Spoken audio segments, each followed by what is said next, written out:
I'd like to call this meeting to order. My name is John McLaughlin. Todd Eisman. Is there any public comment on any items not listed on the agenda that we're aware of at this time? Okay. Our first item is,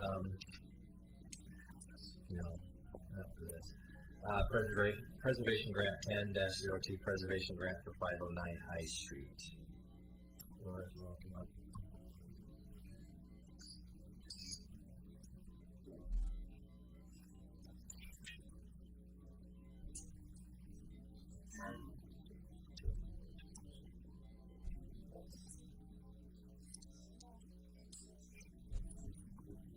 My name is Laura Butler, Assistant Planner with the City of Oregon City. I'm here to present to you Preservation Grant PG 1002, which is a grant at 509 High Street for some window repair. The work specifically included in the grant includes 4 different aspects. There were 2 grant proposals that were submitted with this. One was from Chosen Wood Windows, and another one was by Four Seasons Contracting. The first 3 bullet points on the slideshow are from Chosen Wood Windows, and the 4th is from Four Seasons. The first thing that they want to do is repair some wood storm sashes. The proposal includes fabricating 7 of them and installing them on the house.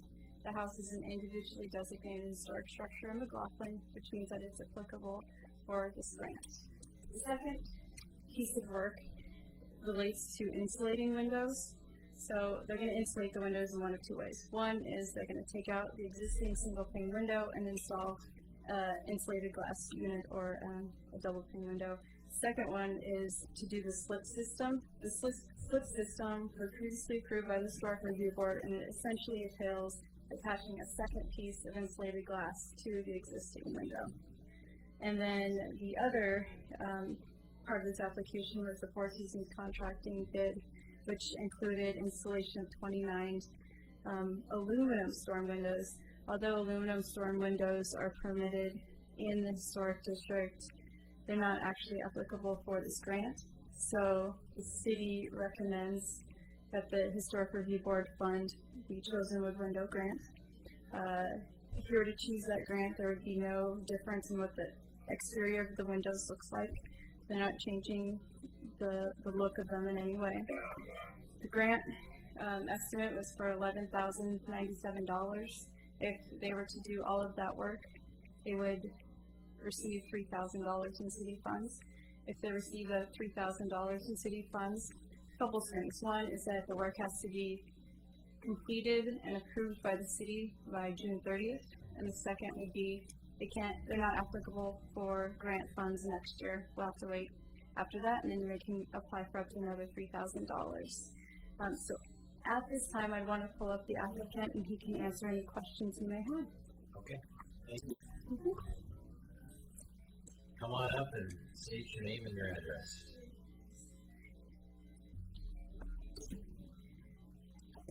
Good evening. My name is Ron Tom, and my wife Susie is also with me, and we reside at 509 High Street. Have for some period of time, which is one of the laterite houses which exists here in Oregon City. And I'm here to answer any questions that you may have regarding the application. I was curious on some of the windows that you're replacing with insulated glass and then some with the slip method. Did you think about just replacing all of them with insulated glass? I did, but the recommendation from Chosen is that we not do that. One of the things that they do, and I was excited to find them because it's extremely difficult, as the board probably knows, to find anyone who will do anything with wood sash windows. Yeah. Is that what they do is all the windows that can be renovated, and again, that's an area that very few people that I could find would do. What they do is they remove each window, and then they do whatever repairs are necessary by way of the integrity of the window structurally, and then they replace the glass as needed in the areas that they feel that they can. Some of the windows, because of their configuration and size, they cannot be, the insulated glass cannot be added. Then to the sash windows, and these are all the sash windows, they also add a insulation strip.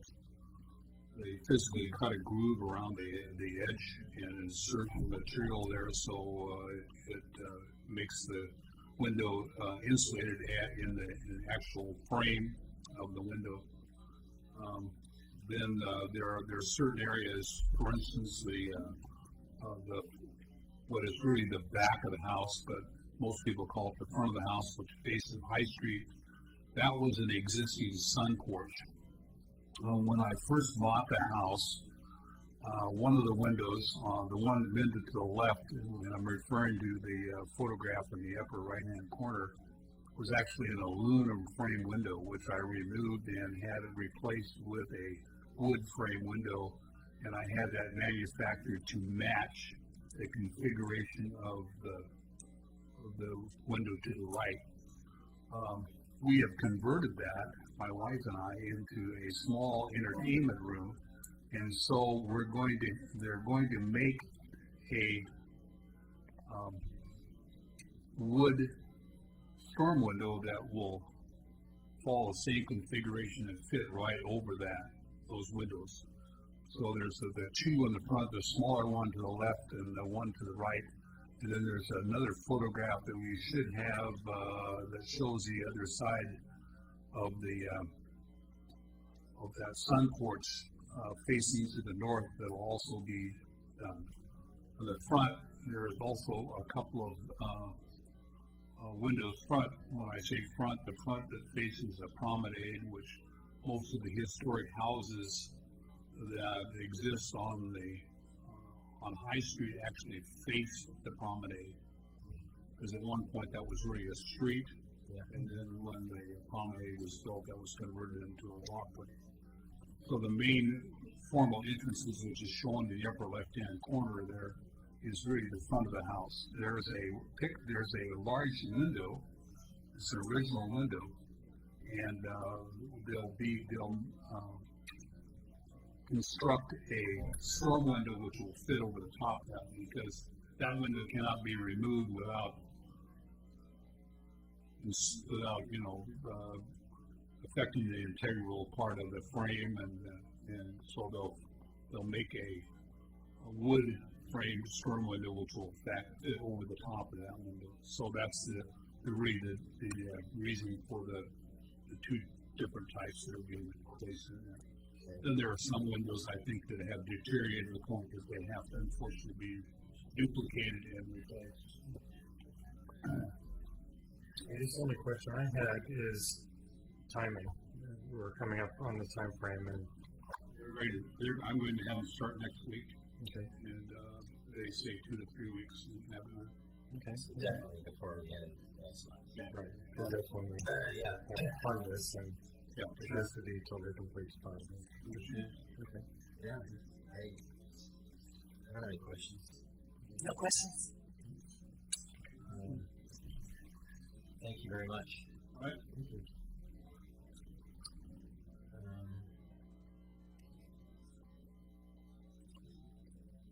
So part of this is we're happy to fund for the windows, except for the aluminum storm windows, which There are 2 bids that were submitted. So the city just recommends you fund the bid from Chosen Wood Windows, right, since that doesn't include the aluminum. but Chosen didn't have the aluminum bid. It did not. I mean, the cost is in excess of the matching funds, and Either way, I would move that we approve this proposal as recommended by staff. You can take your roll. So we have a motion and a second to approve the preservation grant PG 10-02.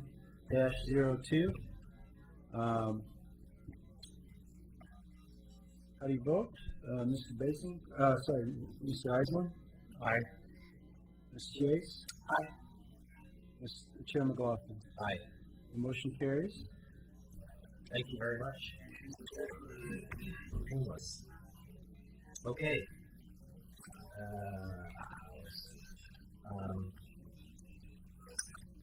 Our second item, AP 10-02 Atkinson Memorial Church, Remand.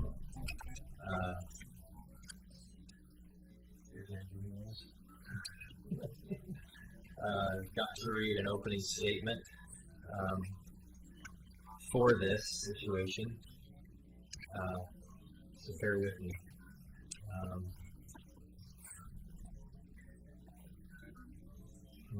Hold on just a second.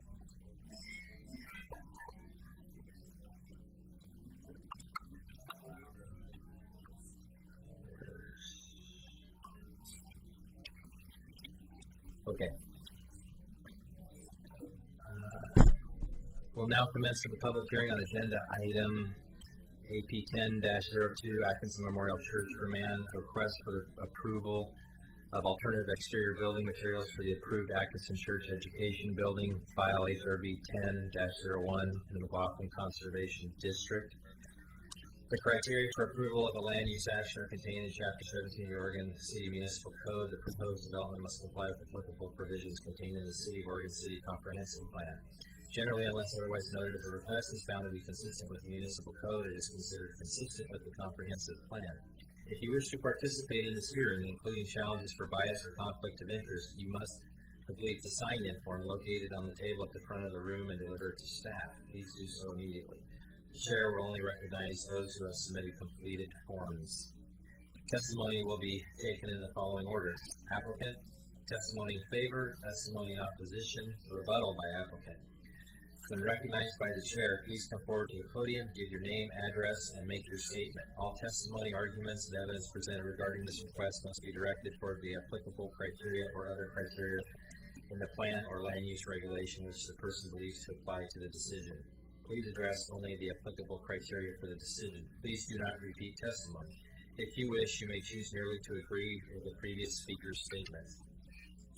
An issue which may be the basis for an appeal to the Land Use Board of Appeals shall be raised not later than the close of the record at or following the final evidentiary hearing.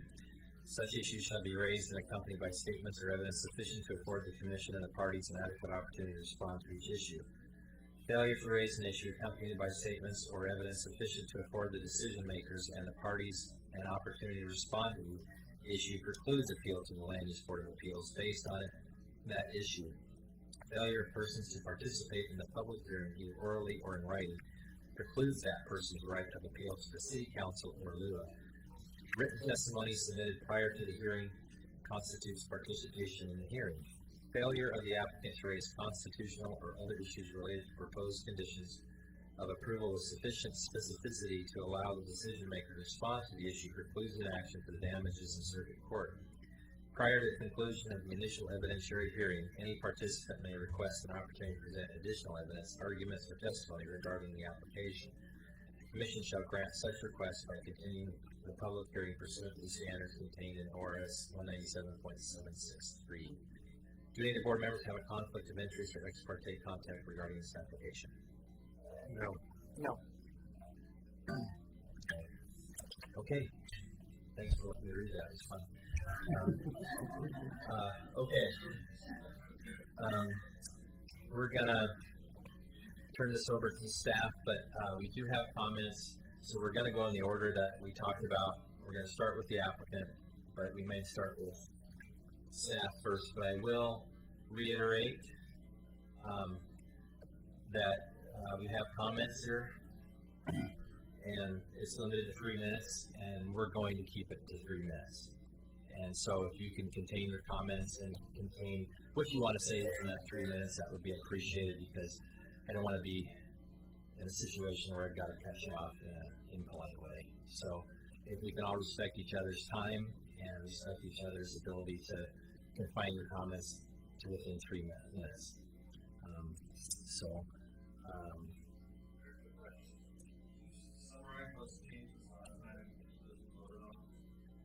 That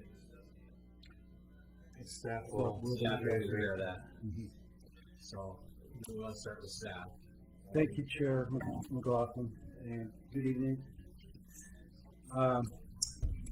The file before you is a remand by the City of Oregon City Commission of a previous Historic Review Board decision, which was filed HR 10-01. In February, the Historic Review Board reviewed this application and voted to approve it 4-1. That approval was appealed by Margaret Foss, and the issues raised in that appeal relevant to the matter now before you have to do with the following sections of the Historic Overlay District. Oregon City Municipal Code 1740-060E3 and Oregon City Municipal Code 1740-060E5. The relevant criterion being the general compatibility of the exterior design, arrangement, proportion, detail, scale, color, texture, and materials proposed to be used in the construction of a new building or structure. On April 21st, the City Commission considered this appeal, and after some deliberation, the City Commission decided to remand the matter back to the HRB. The Commission had some concerns with that the proposed materials, most notably the use of cement board fiber panels, was inappropriate and incompatible with the district. One commissioner encouraged the use of a more detailed design motif to further reflect the unique stylistic sensibility of the district. And in conclusion, the City Commission recommended changes to the materials for the facade that were more compatible with the surrounding neighborhood and authentic to the historic district.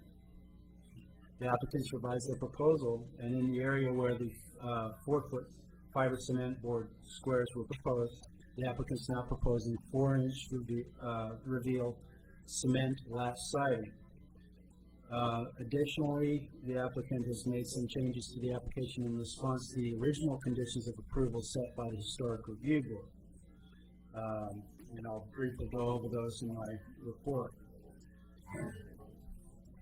Although the City Commission's decision related solely to the question of materials, the HRB, that's your mandate, is to determine that the exterior design revisions are generally compatible with the immediate context, as well as the larger McLaughlin Conservation and Kenema National Register District. The City Commission found no historic context for the use of concrete fiber squares, which has since been revised. So in this regard, the HRB needs to make a finding whether the revised plans, including the use of 4-inch cement lap siding, goes far enough to satisfy the compatibility requirement. The additional revisions that I noted addressing the original conditions of approval set forth in the original Historic Review Board decision have to do with the handling of the mechanical units in the center of the roof, which have been relocated, and a parapet wall proposed to completely screen those. Additionally, so that would resolve some of the sightline concerns that were raised, and subsequent to the initial decision, the applicant prepared a sightline study, which is one of your exhibits, and following the sightline study, did the relocation of the mechanical units and the parapet wall. The applicant has also refined the elevations to include revised wall sections and details for the main entrance canopies, exterior horizontal banding, handrails, and window trim, as requested by the board. Additionally, where the fiber panels were proposed, there is now the lap siding, but there are also gutters and downspouts in those locations. So we'll talk about those with respect to compatibility as well.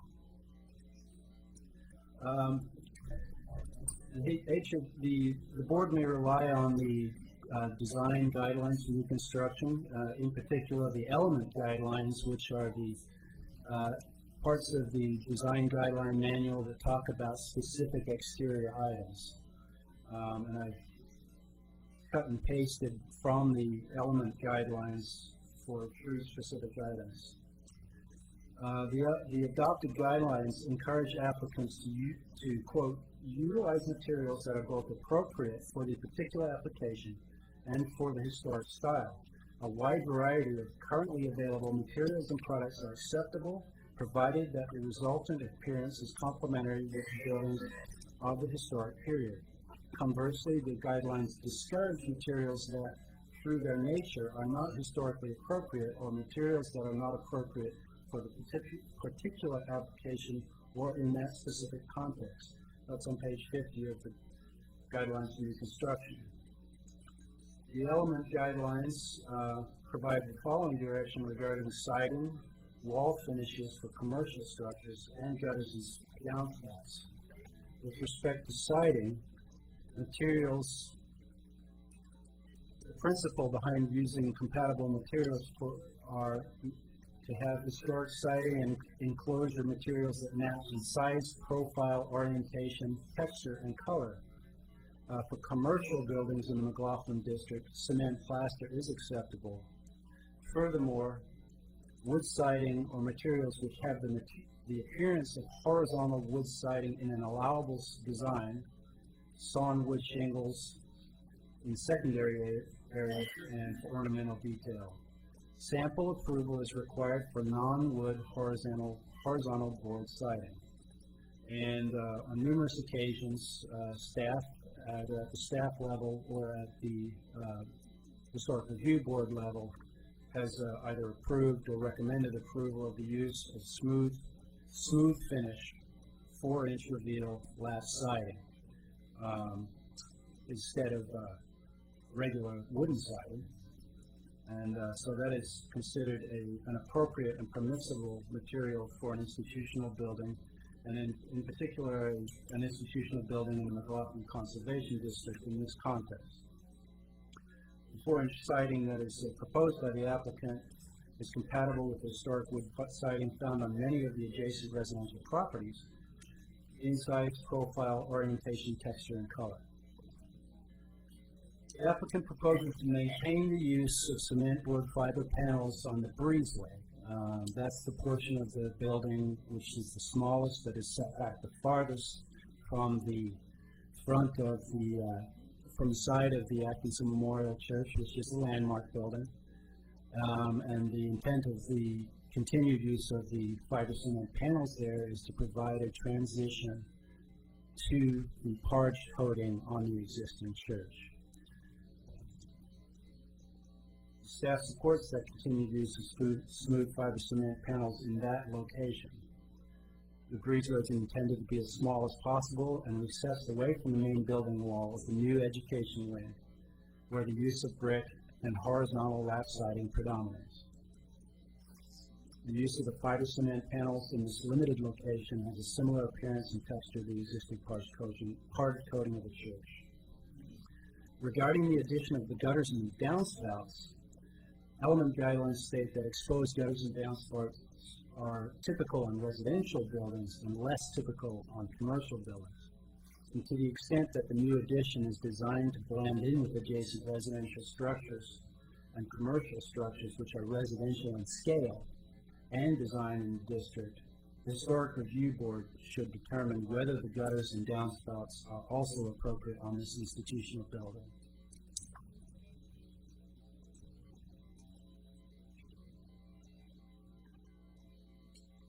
With respect to the specific design element guidelines, the element guidelines in sections E1, E2, and E3 ask the question, do the specific elements comply with the guidelines? Does the design still fit the style's vocabulary? Have extraneous or excessive details, ornamentation, or materials been chosen that detract from the neighborhood context? Are the materials, colors, and finishes selected? Is there visible equipment, landscaping, and plantings? Finding is that the materials chosen for the new education building have their basis in those found within the immediate vicinity. The brick used for the transition zone reflects that used at the Carnegie Center and the Pioneer Community Center. The lap siding is similar to the siding of many of the historic residences, principally the Anderson House and the Ermitina House.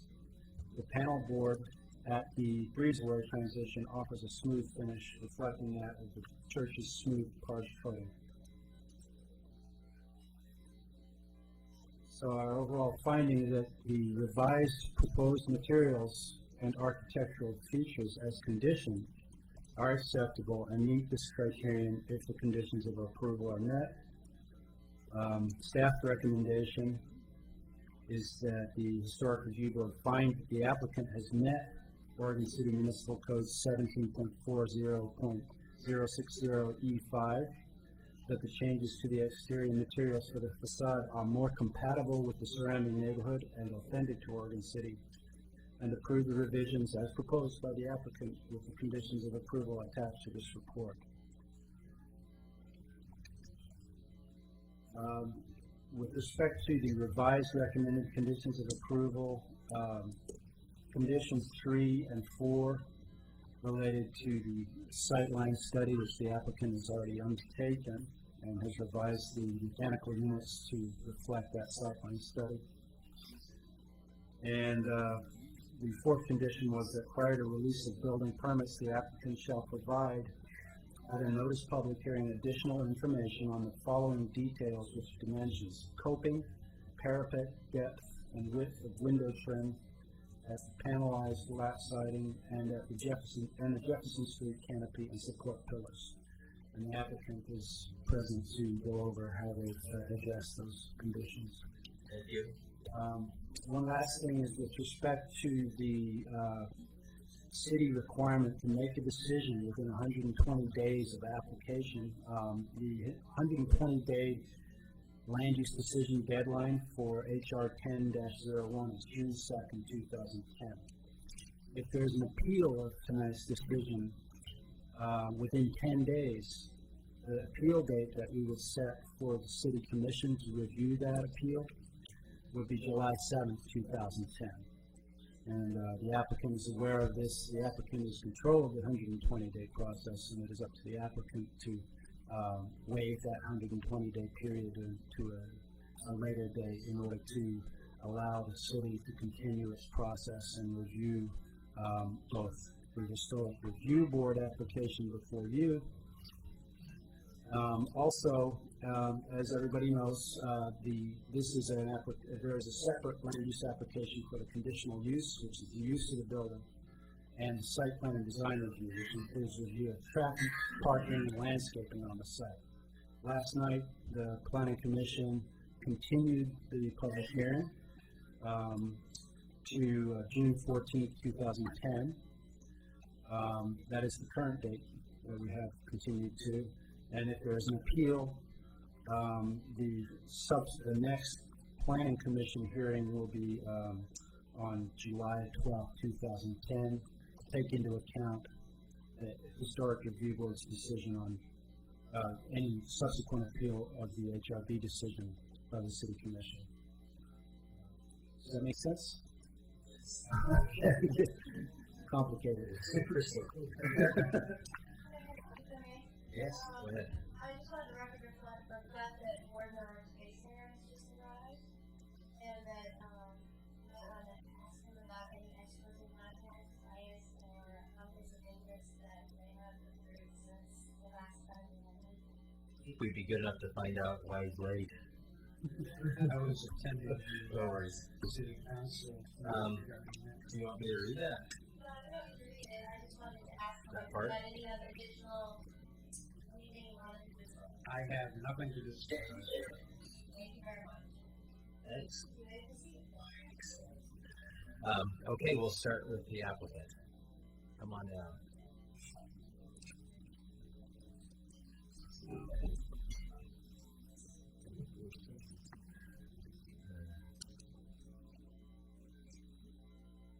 It'll take me a quick moment to get set up here.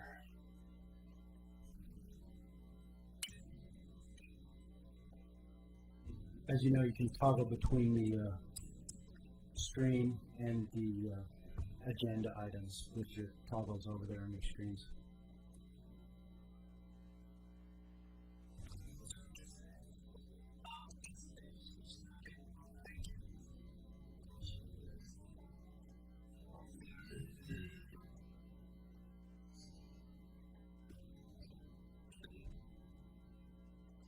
My name is Paul Falsetto. I work for Carlton Hart Architecture.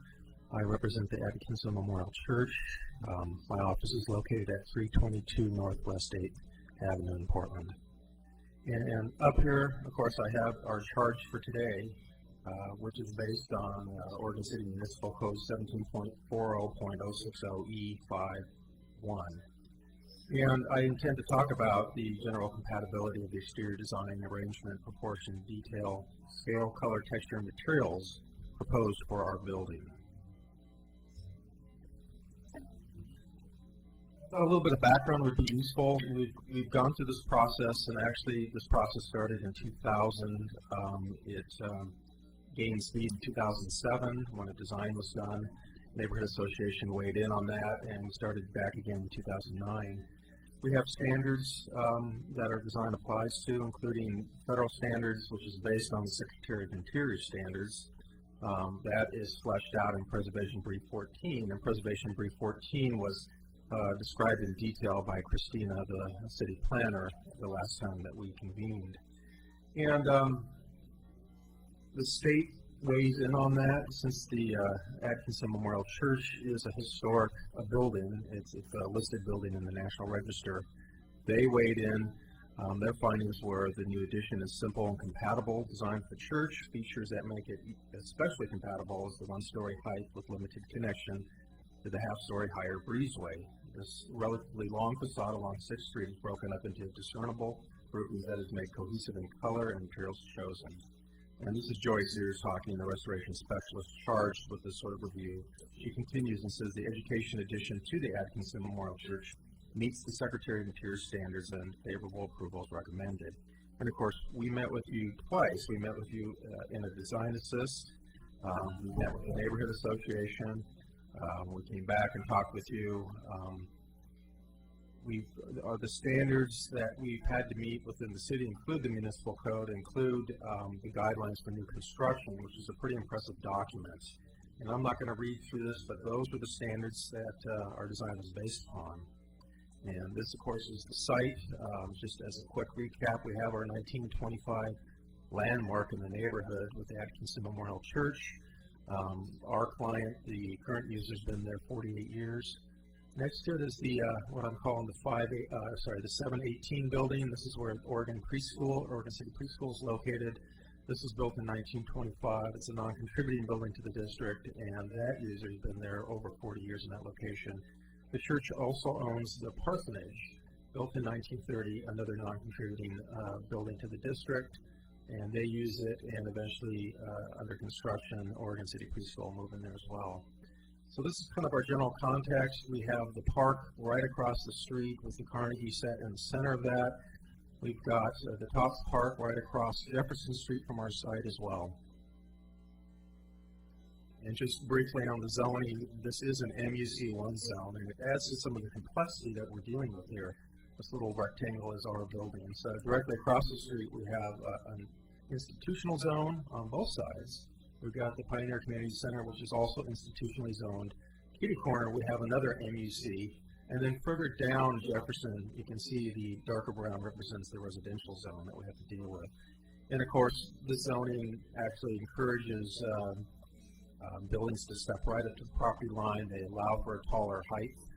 We've set down to half that height allowed and asked for a variance with the Planning Commission of 8 foot 6 inches along 6th Street. So this is our site. The views on the lower left and the lower right show views across the street.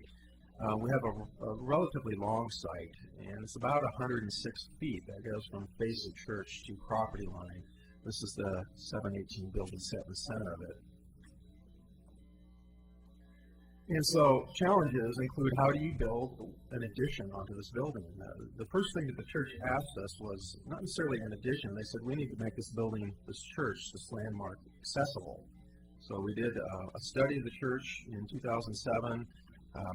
Could not find any place in the church we could add an elevator without destroying the interior fabric. And so the addition, along with the classroom space that they needed, was the next charge. That was our design challenge, and it was a challenge indeed, because we really can't add to the back of the church. This that we call Plan East elevation is where our addition needed to occur. So in 2007, this was the design we came up with. We came up with a two-story building that attached actually full-on in two locations, right in this location on both floors, and then you can't see it here, but in the back as well. And this was a way to keep the addition tight and compact, but you can see that it really hemmed in this very key east Povey stained glass window. It also not only did require the removal of the 718 building, but it really started to impinge on the parsonage. And it was decided, it was actually reviewed by the Neighborhood Association, and it was suggested that this is not an appropriate addition to a historic building. So we had another opportunity 2 years later when the church came back to us, and this is what we started to work out. We started to say, let's thin the building down as much as possible. Let's make sure that we have a good, healthy parsonage here and that we're not leaning on top of it. And let's make very sure that we're going to protect that Povey window. So that was the footprint. That's a little bit of history of how we got to this point and to this design here. And I wanted to show you, it's a good design, it's a good image to show you the corral that we created to put the mechanical units. Originally we were going to tuck them down into these locations, but Christina's site line study that she required us to do showed that we couldn't hide those, but we know we can hide them here. We put the units in, and then we build the wall to the appropriate height afterwards. And of course, you're aware of the transition zone, you're aware of the education wing. Show a little bit more about that. Because we're asked to talk about arrangement and site design and such, this is how we've been able to set the building back in the transition zone area to protect the Povey stained glass window. This is how we set it back so that it does not sit proud of the church along 6th Street. We've got multiple entries into the site, and the municipal code actually requires that we have a building that zigs in and out and has articulation both in plan and in elevation, articulation in massing and in materials. This is our landscape plan. As we fleshed it out, we have street trees that are required both on Jefferson in the parking strip, and then 3 that we decided would be best to actually place inboard into our site, because this strip is not large enough to accommodate substantial trees. We've got water detention, water quality, we've got retention vaults, and so we're handling our stormwater on site as much as possible before we meter it back into the system. And you see quite a bit of landscaping back into this area as well. We've embraced this as really good, positive space, where in 2007 we were creating maybe kind of a tight, dense courtyard. Here we have wonderful daylit sort of space, and the landscaping responds to that. Talk a little bit more about kind of the historic preservation move, and I think, frankly, it was our first best move, which was to set our new building apart from the church. Let the church continue its turn around to the east. This church really doesn't have too much of a back elevation, if you will, especially along the east and then the 2 street elevations. And we didn't feel like we wanted to really grab a hold and just press our building smack up against the church, so we found the most minimal way that we could actually create an interaction between the new building and its use and the church. And actually our addition is of such size that it is required to be considered and to be designed as a new building as well. So let's make it a new building. Let's create a minimal transition. Pete mentioned the fiber cement board, which we feel is a smooth texture with minimal reveals that would look as close as possible to what the church has. We're going to change the color so nobody is confused if it's new or old. And then we begin the newer portion with the transition zone, which we had originally showed you in stucco, along with these panels in stucco, and the Historic Review Board said that stucco really wasn't a precedent they saw in the neighborhood and asked us to go to brick, and the client and us concurred. So the transition zone now is brick on the 6th Street facade area. And we've decided to go ahead and make the classroom wing, which is a single story, feel more in keeping with the neighborhood. And that's kind of the trick. I'm going to talk a little bit more about this because the guidelines for new construction suggests that you do one of 2 things. You're either residential or you're commercial. If you're residential, pick a residential style and design to it. If you're commercial, do the same thing, and they give examples of those. But we're really neither. We're neither residential nor commercial. This is an MUC1 zone, but they said that if you are off the 7th Street corridor, you're not tied to design to commercial standards. So what we've done is created a bit of a hybrid, and we've created a hybrid inspired by buildings in the immediate vicinity, including buildings that do have an institutional use. And a library is a good example. That's an example we look to as a use that's similar to a school. It's directly across the street. It uses brick, as you suggested, and so we thought brick was an appropriate material. And just as a sideline, you can see and hear that there is a large scupper and a downspout. You see these throughout this sort of building, and that's something that we, again, picked up as a cue. We have the Andreessen House, which is kitty corner and up, that has that welcoming porch that we liked. It has lap siding. We've got the Ermatinger House, which again is on an institutionally zoned site, one of the oldest buildings in the neighborhood, albeit it's moved to this location, but it's still a contributing member. And we thought that that would offer us some inspiration as well. So what you see here is previous and current, so it allows you a direct comparison. Up above is the version that we presented to you previously. And we did have brick on the facade, but here's where we had the fiber cement panel and these bump outs here. And we've made that change to a 4-inch lap siding in these bump outs. We've changed proportions a little bit to give the building just a little bit more presence and better bearing. We've changed paint color by toning it down a little bit, and this is probably a good opportunity to talk about paint color. We've got a building, the church, whose color is termed to be coral brown, but really has faded to a pinkish hue. We decided that our brick that we would choose would be more in the red category, but a soft red. I actually have an example here.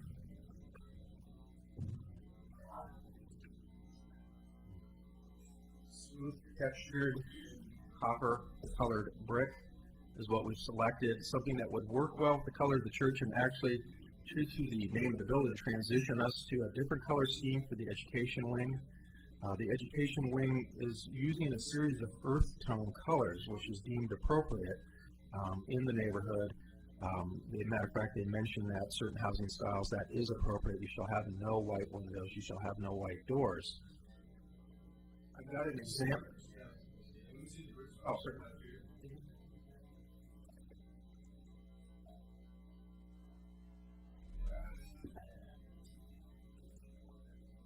This is what I'll show you. We did a little section mock-up, which is at the 4-inch exposure of our bump outs, in a suggested color, which is a warmish brownish gold color. And this is a substantial material. It's a material that's approved to be used by the municipal code and actually by the new construction guidelines as well. Here it is. It's a thicker rock siding. What you're going to see, say, at the Home Depot, those are going to be low thicker thin, maybe 5/16. This is 5/8 at its bottom. It's very thick. It has a really nice reveal on it. It's extraordinarily heavy.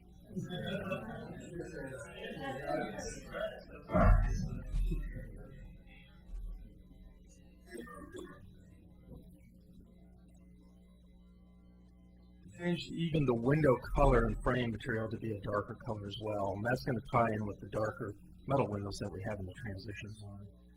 Now, using some of the examples, you can see that composite siding example in the upper left.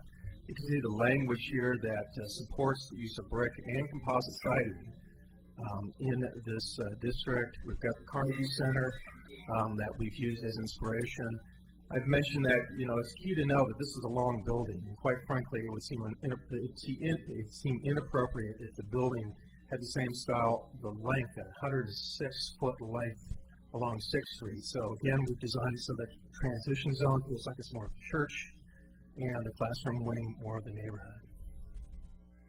The east elevation, we turn the corner, we're on Jefferson Street, so this is what we presented to you before.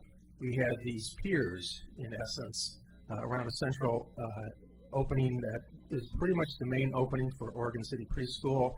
We've used the fiber cement panel there. We've changed it, and we've changed it to actually bring the scale down a little bit to create a much more welcoming porch condition and make it a little quieter and more solid and more neighborly. And these were some of our inspirations. Of course, I mentioned the Andreessen House. If you look straight on to the Ermatinger House, you have a building that might seem to be entirely symmetrical really isn't, and the door is offset a little bit. You've got a window here, and then you've got a larger seating area there. And that's what we were trying to do here as well. We've got the door here, but we've got the seating area off to the side. And it was not only an issue of materials and color, but also scale and proportion on this end as well. We really wanted to make sure that our building along Jefferson Street presented a good frontage that was part and parcel compatible, very compatible with the parsonage as well, and creates a sense of building space, building that you tend to see in the neighborhood. During the corner, we continue the lap siding down. This is the south elevation, so this is inboard of the site. And actually the lap siding continued along into this portion here. We've kept, you see the fiber cement there, the breezeway. And then this is that if your back was directly up against the church looking east, you have brick on this side. You've got the lap siding on this side, and that's your west elevation. I'm just going to show you a few examples. We've worked awfully hard to keep the scale of the building down. We've worked hard. And I think it's going to, again, it's a move that I think was the first best move you can do, which is find a way to separate your new building from the resource and let that resource turn its corner and continue its graceful visage to the east. Here's the downspouts that Pete mentioned, again, looking at the Carnegie Center and knowing that nobody's afraid of having scuppers and downspouts to handle water. We've tried to do the same thing. That view down 6th Street that you've seen before. Corner there at Jefferson and 6th Street. Again, a lot of the jogs, ins and outs were required by the municipal code, so we attempted to embrace them and give the building some sort of cohesive style and layout based on that. This is our new porch here. And then the inboard view, again, really setting back the building so that the windows are visible. There is a view corridor that is retained to the windows. We've really landscaped the site well, and of course we have our 2 ADA parking spots. And that's that show. I'm happy to go into the details that you've seen, but I want to give you opportunity to ask questions. My question was, in some of these drawings, you've got what appear to be different reveals on the site. Thank you. Yes. Like there, actually, this one shows it probably the best. Yeah. And we did that, and this is not an uncommon thing that you see in neighborhoods where reveals would change on a house, and sometimes you even have lap siding that transitions to shingle or shake. And so we thought it was another way to kind of help with the massing, help give some distinctive character along this long massing face. And then on this particular area, we like that sense of really tight detail and that's the 4-inch that you saw earlier, right at the doorway. It gives that detail right where people are, right where the kids coming and going can best appreciate it and touch it. So that's 4-inch. This is 4-inch. On This the is outside, 6-inch. that's 6. Yeah. Okay. That's okay. So you would make that transition with the corner board, or?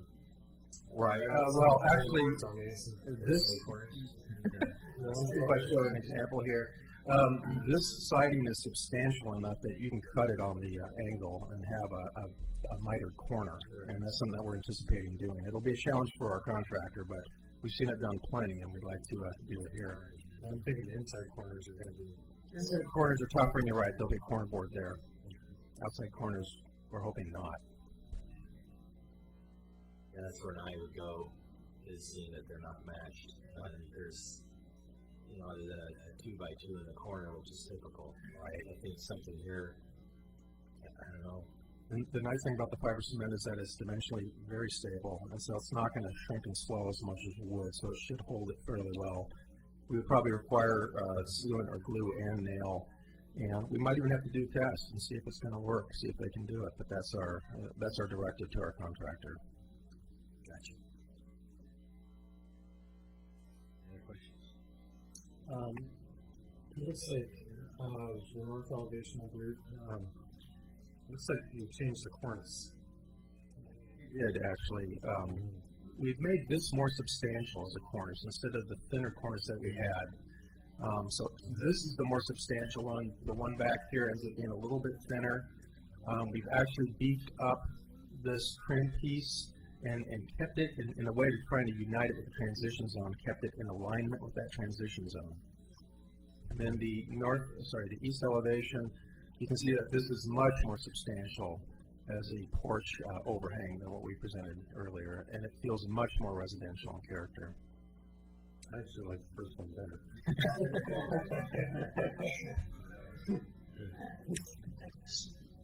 Go ahead. Question.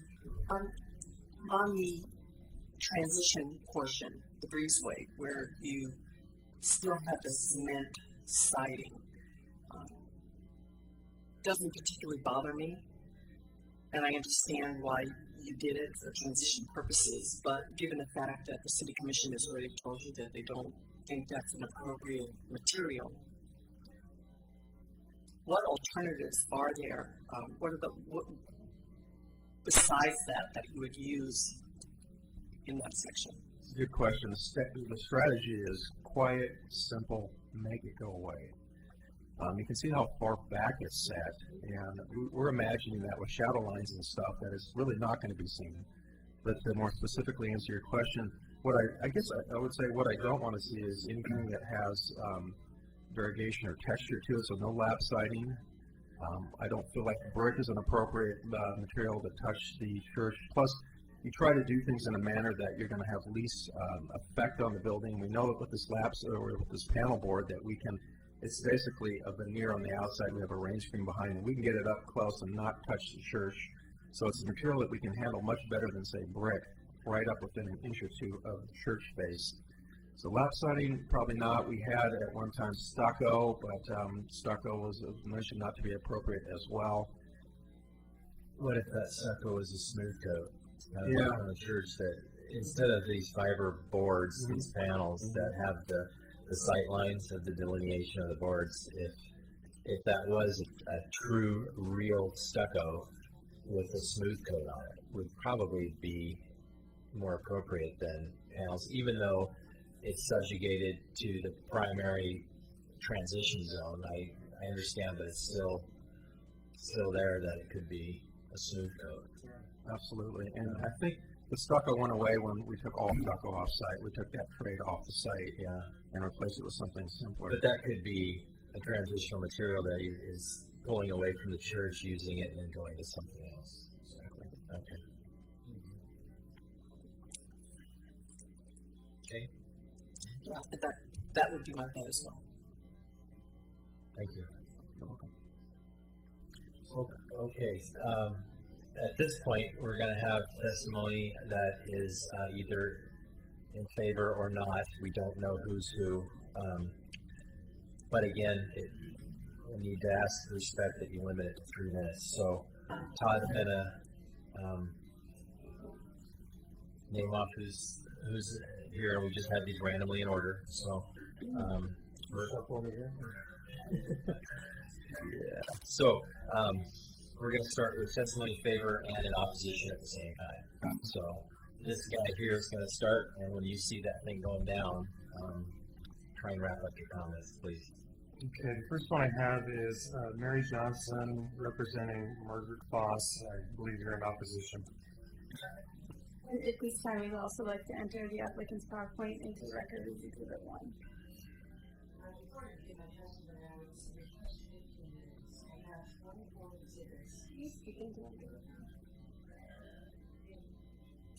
My name is Mary Johnson, attorney at law, 500 Abernathy Road, Oregon City, Oregon. I represent Margaret Foss, who is a homeowner of one of the historic dwellings on Jefferson Street across from the site. I have identified 12 issues I wish to address tonight.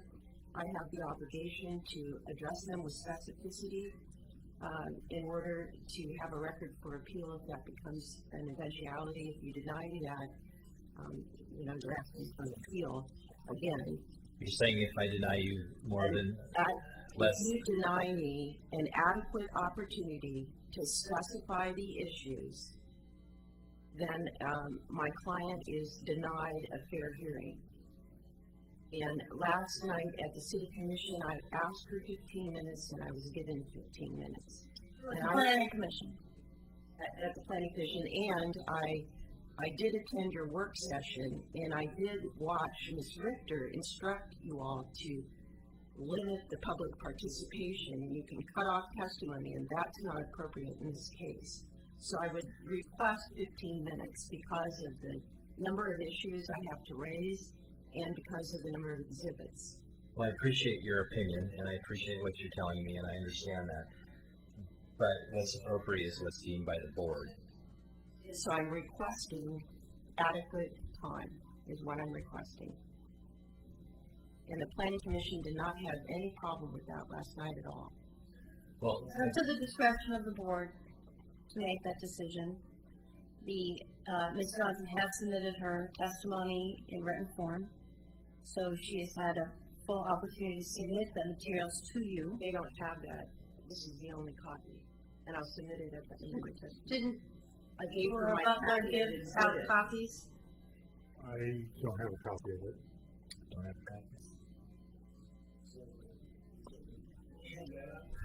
Speaking of copies of that, I would like to see that as well. Are all of your items specific to the HR?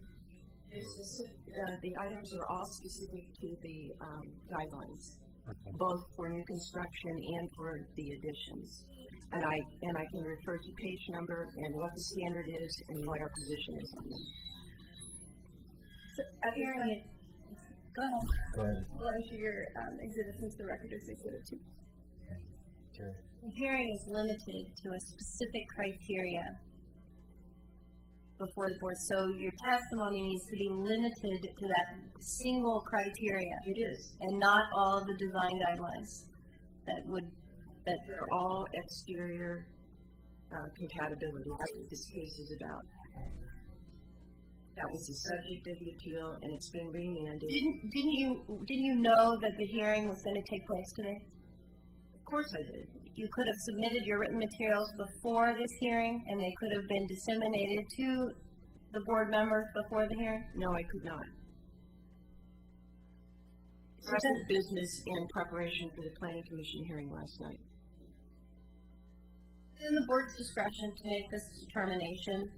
If you do decide to open the record to allow Ms. Johnson 15 minutes, you do need to allow other parties the same amount of time. Yes, and I don't think that we're going to do that, and I don't agree with the fact that if I limit you to 3 minutes, that automatically puts you in an appeal situation. I look at you just like I look at anybody else here, and I am looking at you with as much respect, and I want to respect and keep everything equal. That being said, though you're an attorney for someone here present,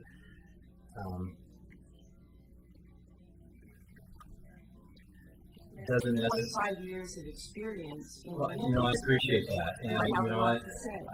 And I appreciate that, and I'm sure you're wise beyond your years. However, if I give you 15 minutes, I have to give everybody 15 minutes, and the board has set 3 minutes. Now, And I'm challenging that as unreasonable. and that's fine, but I don't need a threat I'm on not the afraid of board. anything. Well, you did, because basically what you said was that if we do not give you more than 3 minutes, you're automatically going to appeal this. And So you to put me, yourself in a position of that possibility if I cannot. what you're asking is for this board to change and give you leeway, but not anybody else. Why? No, Why? you can You give are. everybody else 15 minutes. So we've asked and we've set a precedent of 3 minutes. You're wanting to change that. And it's a reasonable request under the circumstances. Okay. I don't. I'm at a point. And I respect you too. I mean, you have a job to do. You have a certain authority, and I respect that. Sorry. We're just trying to all get along. I guess that's the hard part I'm having here is the fact that you've already put that on the table. And from the board standpoint, I'm very clear that everybody gets 3 minutes. And if you cannot get what's done and what's specific to what we're talking about in that 3 minutes, I'm sorry for that. If there was things that were to be submitted by you that we could have had, that would have been fantastic. We didn't. So, and I know it's on the discretion, and I'm not trying to put a foot down or anything, but again, if I say, fine, take 15 minutes, but nobody else can, what position does that put me in? What position does it put the board in? excuse me, please. Where does that put the board? Which is just where the planning commission was last night. Only one other person asked to say. Planning commission and the historic review board are separate review boards. I understand that. Here's an idea. And I also, there may be other people here that signed up that may be willing to give me their time. I don't know. And that, you know, And that would be an appropriate way for the board to deal with it. If there are representatives who would like to cede their time to Ms. Johnson in order to let her cover her issues, I think that would be an appropriate way to resolve this if that's the board's choice. yeah. And please know I'm not trying to put a line in the sand. I'm just trying to keep things status quo, keep things in an appropriate manner so that everybody can be heard in an appropriate way. If, however, somebody wants to give up their 3 minutes and put toward your time, that's fine. And if there's anybody that has put in a comment form that wants to put in some time and not speak, we'll take your cards and put it toward Mary. So I see 1, 2, 3, 4. It's approximately 12 minutes. Minus 15. Sure. And the amount of time that we've talked about it. I have your name, so I can get rid of this. Yeah, we'll pull these I got cards. quite a stack here. Tell me names. Okay.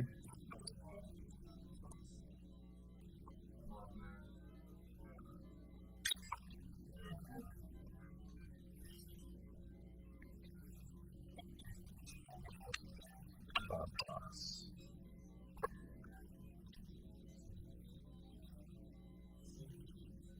Mark, and who?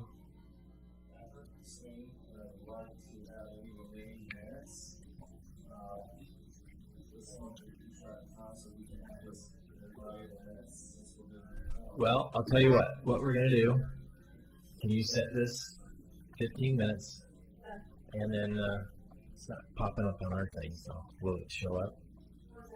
Once you start it? Okay. And Marcus, it go. Thank you. This case is really an issue of compatibility, and I think it's important for the board to be fully knowledgeable about what compatibility is. Under the Secretary of the Interior's guidelines, compatibility consists of the 4 bulleted points on page 1 of my testimony. The one of those points that's in contention is that the new addition be clearly differentiated from the old. The applicant has taken this as a license to do something so starkly different from the Gothic Revival structure of the National Historic Landmark that we're putting a new addition on, that we need to understand where this differentiation requirement comes from. Differentiation is made by interpreting the style and the details of the original building, not just dispensing with them, and instead of having a Gothic Revival-like style, doing a modern industrial building that has a strong horizontal element that doesn't have the strong vertical element, the same roof pitch, the at least a tall double hung window, if not an arched window, that doesn't have the kinds of entrances that would be compatible with the National Historic Landmark. How differentiation is accomplished is not by stark contrast, but rather by matching foundation materials, aligning the roof forms, aligning the pitches, using the same style with contemporary interpretation of the Gothic Revival detail. You scale down the embellishments, especially on the less visible sides, but you don't do something entirely different that is in direct contrast with the historic building.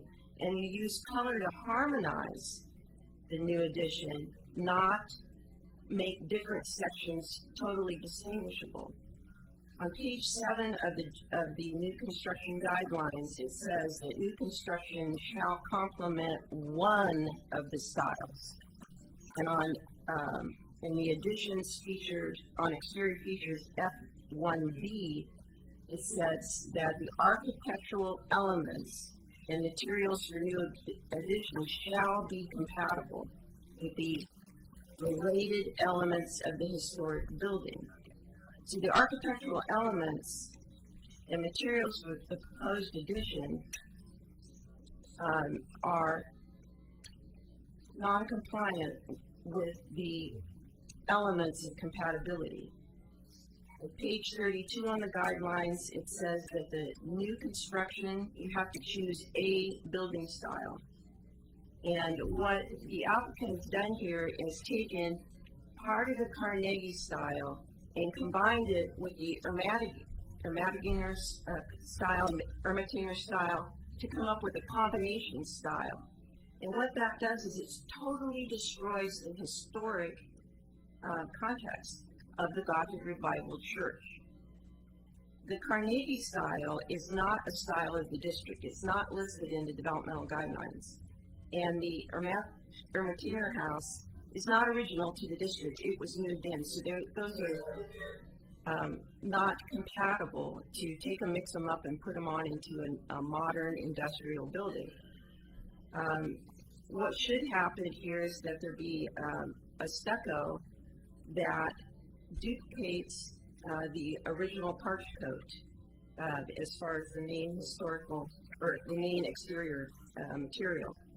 And an original or an early color should reflect the distinctive historical character of the site, not orange and gold to contrast with the pink.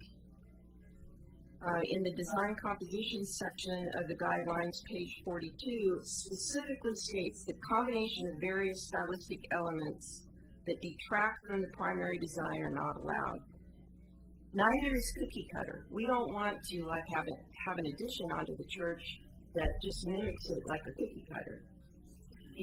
Those design elements of Gothic Revival need to be interpreted and scaled down, such as the addition is scaled down.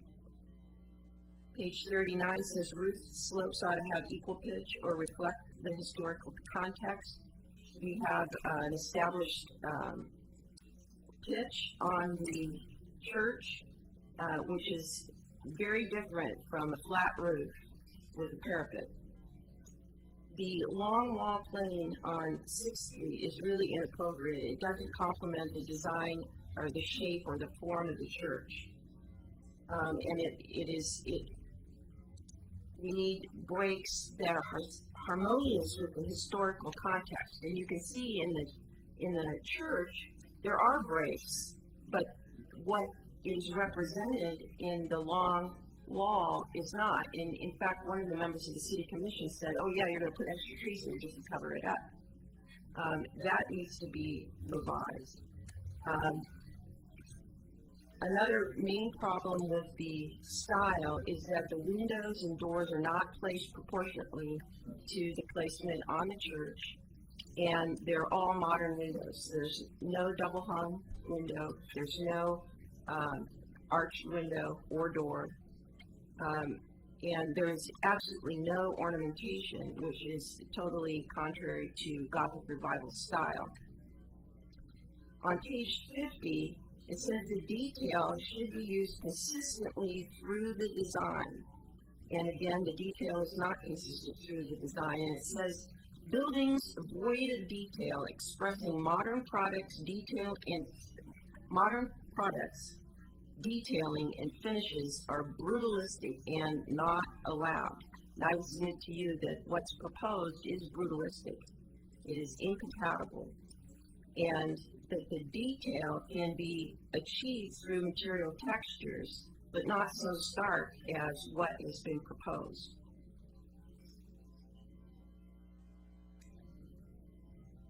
Style. Landscaping is another issue. Page 34 says specifically clear cutting is not allowed, and that is what is proposed. And that removal of trees over 6 inches in diameter should be minimized. There is a gorgeous pink dogwood on the corner of 6th and Jefferson that is 8 inches in diameter, and it's proposed, well, we'll try to save it, but it can't be saved. It's not in the building footprint, and certainly a tree that size can be dug up and moved. That should be preserved. And another goal in the guidelines is that a tree canopy ought to be preserved, and the size of trees that are being proposed, it'll be 20 years before the canopy is replaced. In the addition guidelines, B1, traditional landscape elements that are evident in the district are encouraged. I would suggest that the plantings around City Hall are appropriate, grass, trees, shrubs, and that sort of thing. What we have here in the pictures that were displayed last night, and I think are in your packets, is there's an awful lot of ground cover, and it is a distinctly modern design, not a traditional design that would be reflective of early 20th century landscaping. In the additions guidelines B2, extensive ground cover is discouraged. The third main problem with this proposal is the equipment. My client's house is located immediately across the street from the huge utility box that's proposed. It's also proposed not to be screened, and I would submit that the utility box should not be the main view from homeowners on Jefferson. This addition is going to take away their view of the Povey window. We understand that that's a necessity. However, to replace it with an unnecessary, unscreened utility box it discourages preservation of those homes because it has a real industrial feel. That box can be moved to the interior of the development, and what they look at needs to be complementary to the neighborhood. In the exhibit list, 401 is the newest rendition of the Secretary of Interior's guidelines for additions to mid-sized historic buildings. It gives a very nice description of what compatibility is and pictures showing what is and what is not compatible. The photos, 402 to 407, are photos of additions to Gothic Revival style churches around the country. 408 is a similar guidelines from a different city in Missouri that has some nice pictures to show compatibility. The rest of the pictures are all of buildings in our McLaughlin neighborhood district, and you can tell by looking at them that either the addition is good or it is bad and incompatible. For example, if you look at 409, it's been added onto twice. You can see that the additions are compatible. Similar siding, similar roof pitch, similar windows. It all looks like it goes together. 409. Yeah.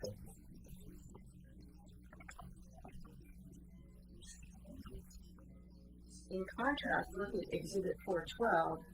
412 is the Zion Lutheran Church, and the addition there was put on before the guidelines were put in place and the historic review board was put in place. And you can see that the flat top plain building does not go with the Gothic church. It has flat, straight windows, more industrial looking. If you look at the Carnegie Center, Exhibit 413, you'll see that it's a picture of the back of the building that has the addition. You've got the double hung windows, you've got complementary design. I did put in the major Gothic architectural elements. I put in a whole application for getting the Atkinson Church on the historic register, so you can see all of that information. If you look at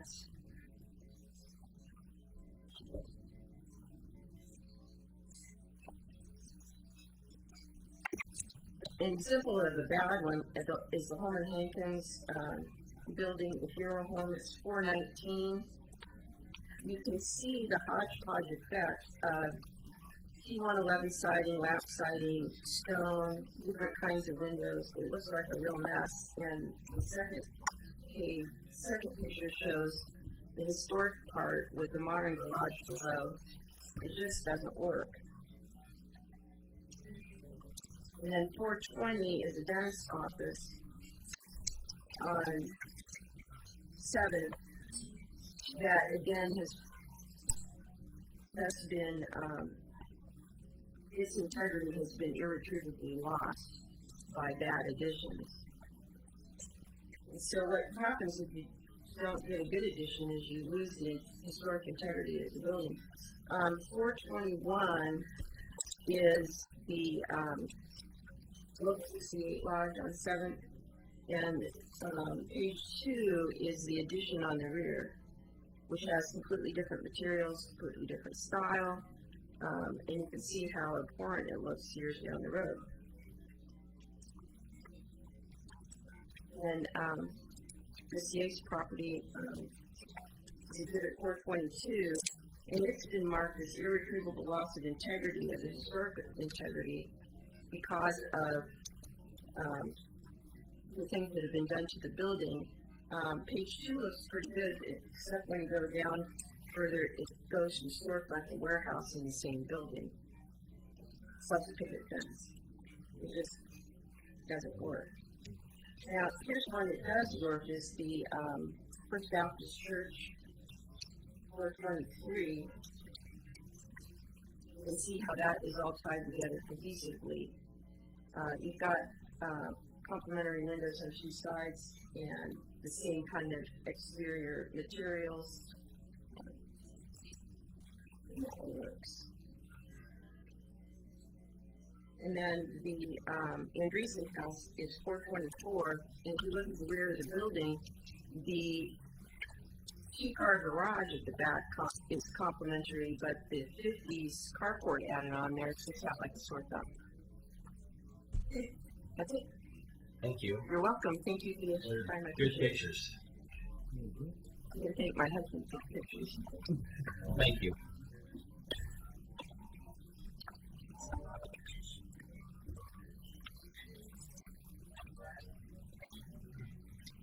Okay.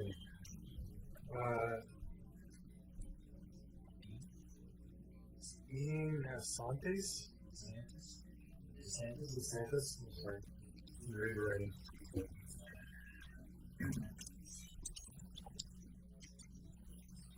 Good evening. My name is Dean DeSantis. I live at 20140 South Olympus Road in Oregon City. And I'm also a member of Atkinson Memorial Church and a member of the building committee. I also own a landscape contracting business, so I'd like to address a couple of the points that Mrs. Johnson mentioned about the landscape specifically, as my firm was the one who did the landscape plan. As far as the dogwood tree at the corner, I would beg to differ. The size she mentioned, I believe it's less than 8 inch in diameter, and also the success of transplanting a tree of that size is pretty limited. I would say probably 50% or less of the success rate of transplanting a tree of that size.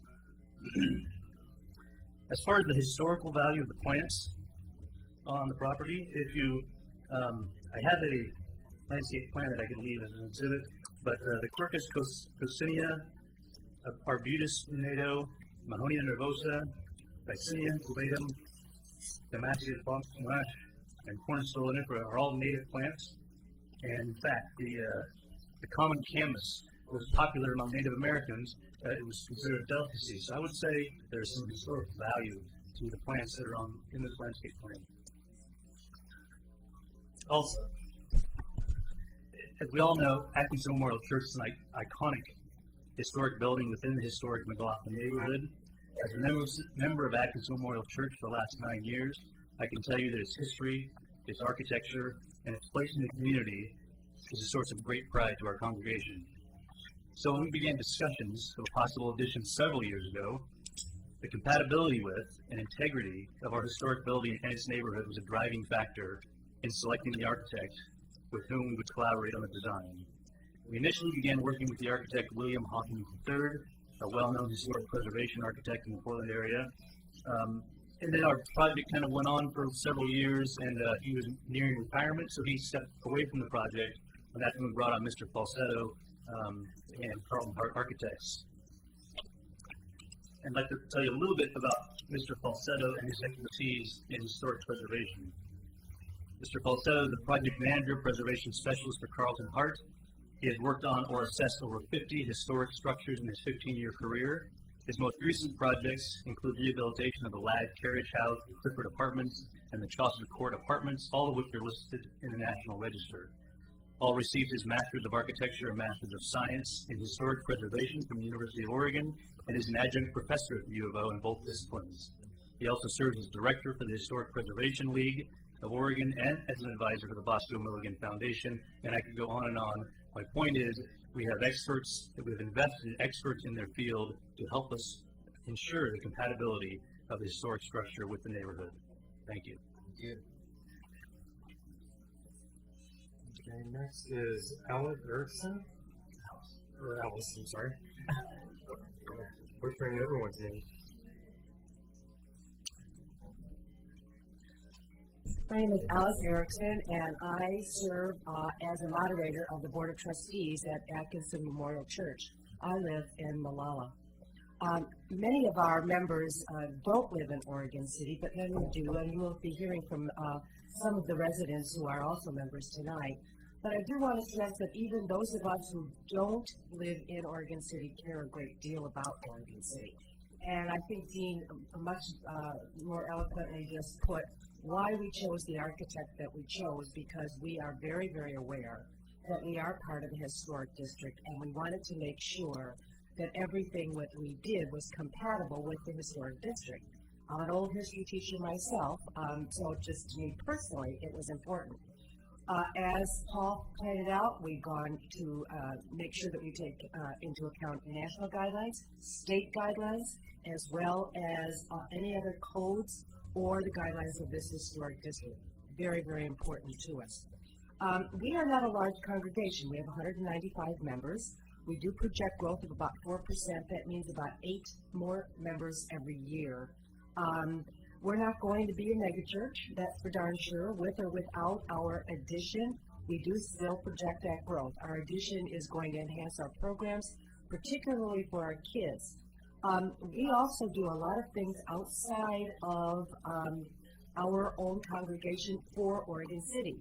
Once a month, we pass the plate, pick up a collection for the Hope Pantry, and many of our parishioners are volunteers there.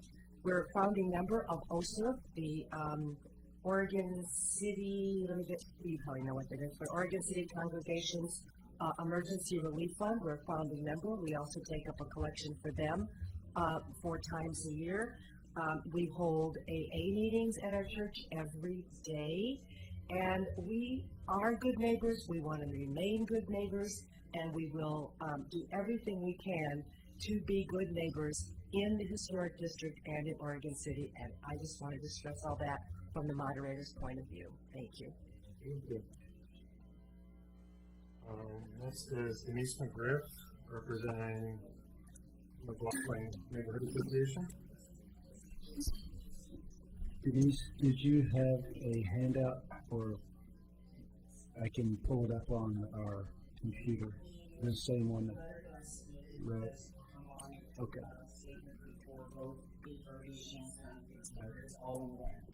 We have an electronic copy of that. I'd like to bring that up and enter it as an exhibit. Okay. I have a question, Denise, before you begin. Was there a steering committee vote on, or any kind of agreement before you came? Yes. Okay, thank you.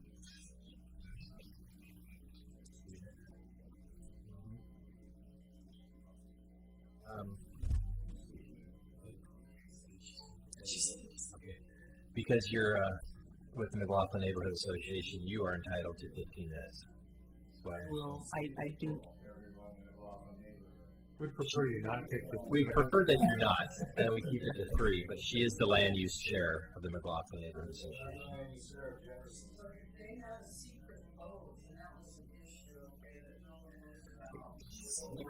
No, that's not. No, but go ahead. Whatever you have here. Repeat a minute. I'll wait until he.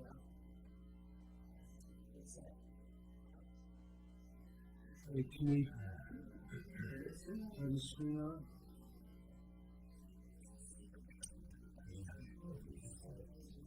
This is an exhibit which was used last night and is intended to also, Denise turned in 2 response forms, one for HR 1001 and one for the conditional use hearing last night. I did not make copies of it to hand out, but we did receive it prior to tonight's hearing, so it is admissible.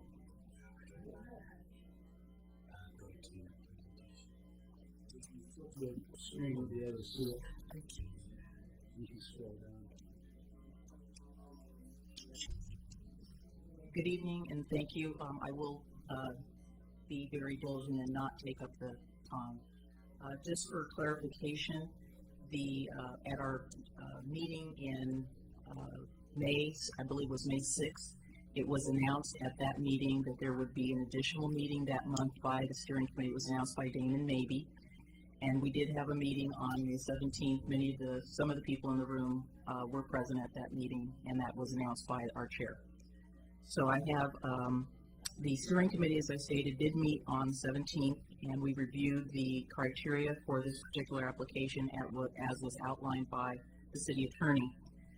The review was pretty comprehensive, and the committee basically felt that the applicant submitted revised drawings based on comments from the City Commission and the Historic Review Board, so we viewed it in that context.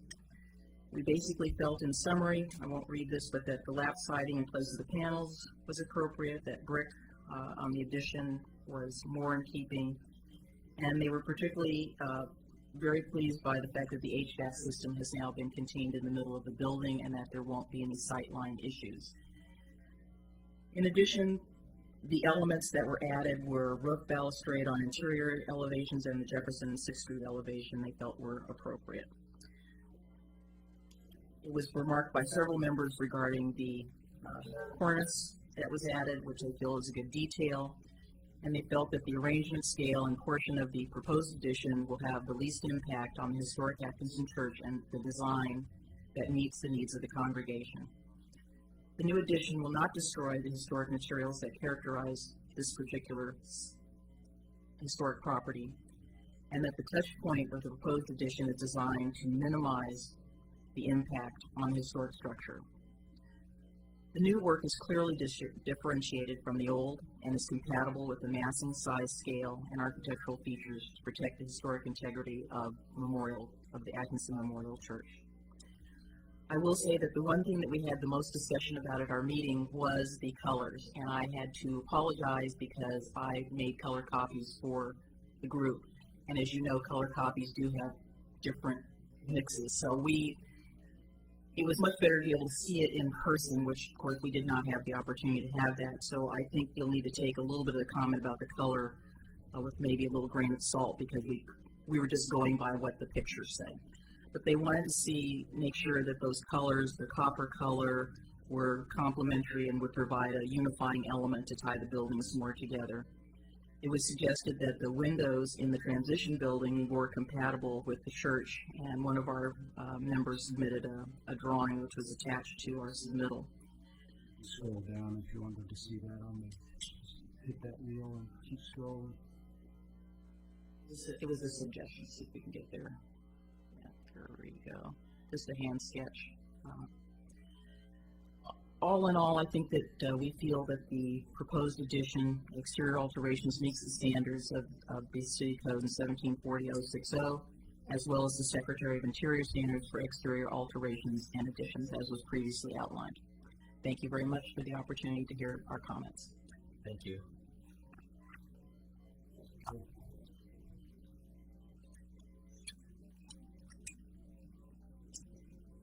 The next is Eddie Sheffield. Sheffield. I'll get one right someday. Oh, yeah.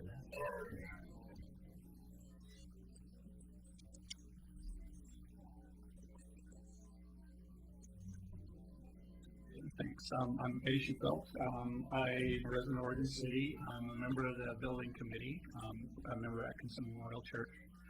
I've been involved in this project for about 2 years in the design and specification as part of the committee. We have taken the process to heart and attempted to understand and follow, both the letter and the spirit of your planning and your historic review process. We've chosen a highly regarded professional to help us comply with the regulations. I'll tell you a little something that will be pertinent to this. In our specification, this we view this really fundamentally as a separate building. We actually looked at this as a classroom as our primary objective, and we needed ADA access. We looked at designs where we took a separate building completely, and then we would add an elevator either internally or abutted onto the church somewhere. We looked at all those concepts as far as specification. What we came up with was the most efficient way to accomplish this was this minimum breezeway between the two buildings. That's what we perceived we were doing as we went through this and specified it. So this is when I keep people talking about it as an addition. We ourselves, as we specified it, didn't view it as an addition. I mean, this is another building with a breezeway attaching it. We actually talked about open breezeway connecting them, and which would not be as nice in the wintertime, but so I want to make that point. I think it's pertinent to it. We've received a lot of member, community, and professional input. A lot of it's been contradictory, which really, given people's aesthetic taste, is really no surprise. I mean, and I've seen it tonight where I liked it before better. I mean, it's enough to make us crazy. I mean, but I totally understand that is, aesthetics vary. I mean, I understand that. You guys are the ones that get to apply translate, these subjective things to a decision where there are explicit standards. We have complied, as effectively as we possibly can. We've taken the input as seriously as we can and really tried to respond. I mean, maybe we're over responsive, if anything. I just ask you to apply the standards responsibly and professionally and approve the design as it is. I appreciate you guys' time, and I know this is hard. So thanks very much. Thank you. Kimberly Walsh.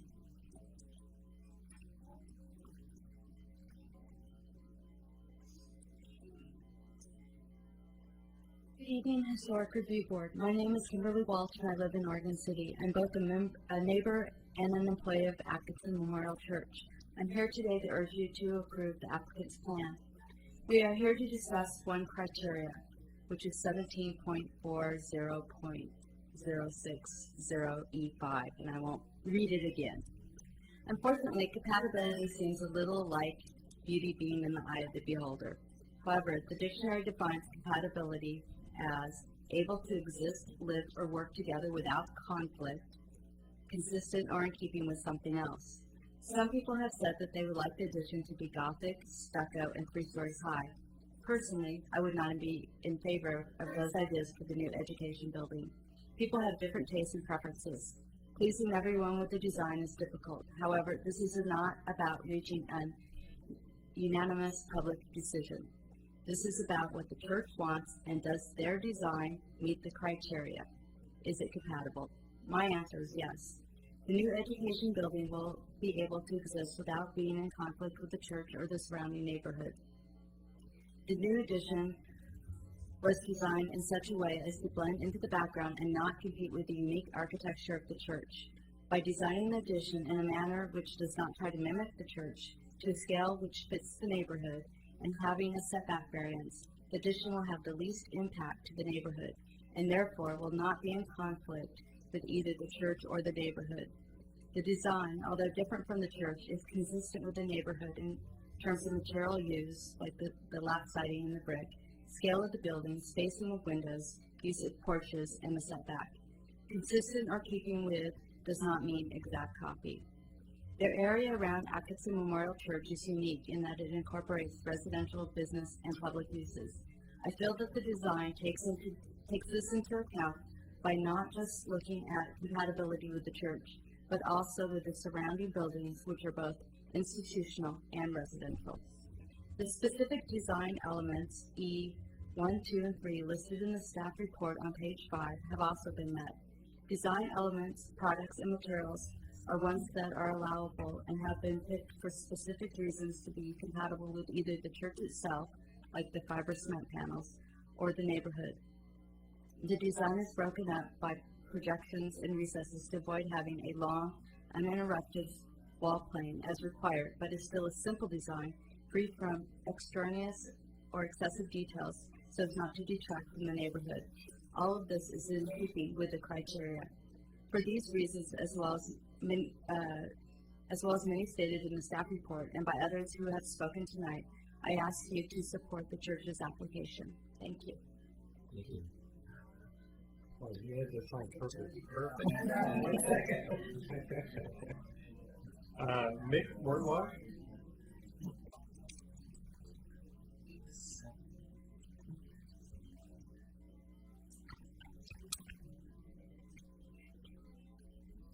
My name is Mick Mortlock, and I live in Oregon. I live in Lake Oswego, actually. Spend almost all my time in Oregon City. I serve the church as a member of the building committee and its director of community outreach. And I've been in dozens of conversations about the exterior materials of the new proposed education building.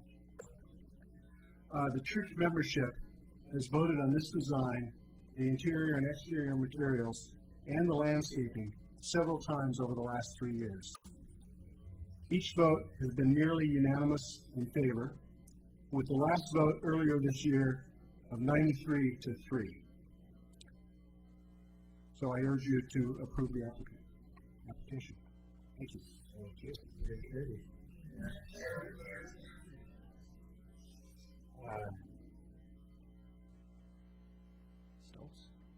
Greg Stoltz.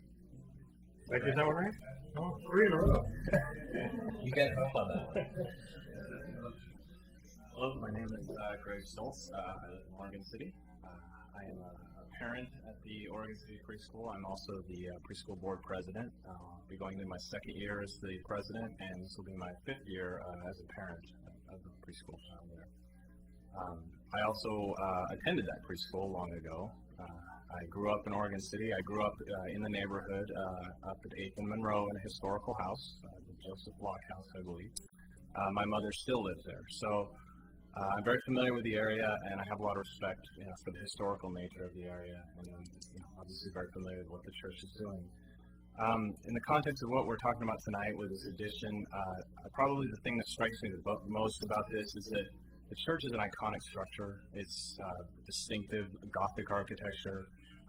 It's an interesting symmetrical design that stands out in a unique way in the neighborhood. I don't believe any kind of addition that tried to bolt onto that would be effective without essentially destroying that symmetry and detracting from the historic value of the church. The addition that the applicant has proposed is, to me, a very simple, efficient, but non-conflicting design that allows the church to grow and expand in the community and provide the services they do as well as for the preschool, but isn't going to detract from the value of that church. You couldn't build a Gothic style addition onto that church in a one-story, 100-foot long building. It just simply wouldn't work. I believe they've targeted this design to integrate into the neighborhood, looking at the structures around it like the Carnegie Building and the other commercial and residential structures, and they've done a good job of blending. So the design, in my opinion, doesn't contrast with the church. It allows it to stand as the unique icon that it is. It doesn't detract from the overall neighborhood. It blends in well, and I think it's going to work well overall in the long term. So I encourage you tonight to please approve the application. Thanks. Okay. Okay, this one's Ron Schweiker. Wasn't sure how to spell the last name. Ron Schweiger, 911 Washington Street. I am in the historic district. A couple of questions. First one is, where's Cindy Toll today? She's not here this evening. She has a personal commitment. Nothing to do with what happened yesterday and her talking about how she just has a personal commitment and can't be here. She told us 3 weeks ago she couldn't come. First off, McLaughlin neighborhood does not speak for everyone in the neighborhood. It doesn't speak for probably a majority of the people in the neighborhood. It's a very small group. And by my count, I know at least 2 to 3 people, 2 for sure, that are on the McLaughlin neighborhood and are part of the church, which is definitely a conflict of interest. And I'm not even sure they should be involved with that part of the church being talked to as part of the of what's going on. They can't make a non-biased decision. So a lot of what we're talking about is, do we like the building, don't we like the building? A lot of the neighbors don't want a building. How does that get brought into the picture? Where does the sign, when you guys made your vote back in February, you talked about how the building looked and then you approved it. Where does the traffic that gets changed? The neighborhood has changed. Jefferson is being irrevocably changed from a residential street with houses on both sides to a building. That's not the purview of this board. Our board does not address that. That has to be addressed to the planning commission. The planning commission ruled, or are they waiting for decisions from? They have deferred their hearing. Continue their hearing to June 14th. So that's the appropriate time to address land use issues. Land use issues are not really our purview at all in this board. But it affects the neighborhood. The intent of the conditional use application that the planning commission is reviewing is to look at impacts on the neighborhood from a land use perspective.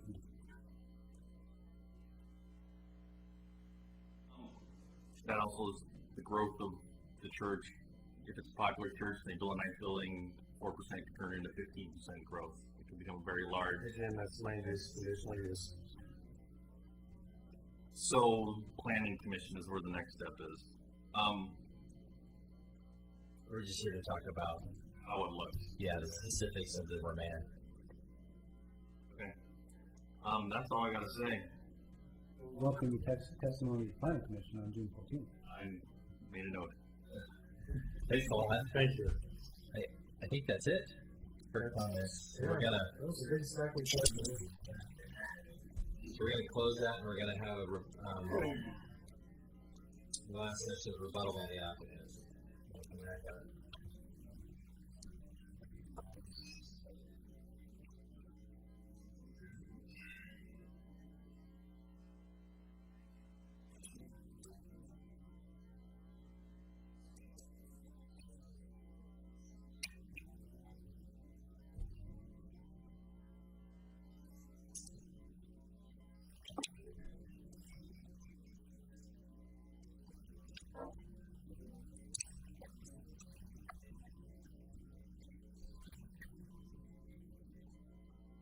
Compatibility is really the issue that we're talking about here, and it's something that we're very sensitive to.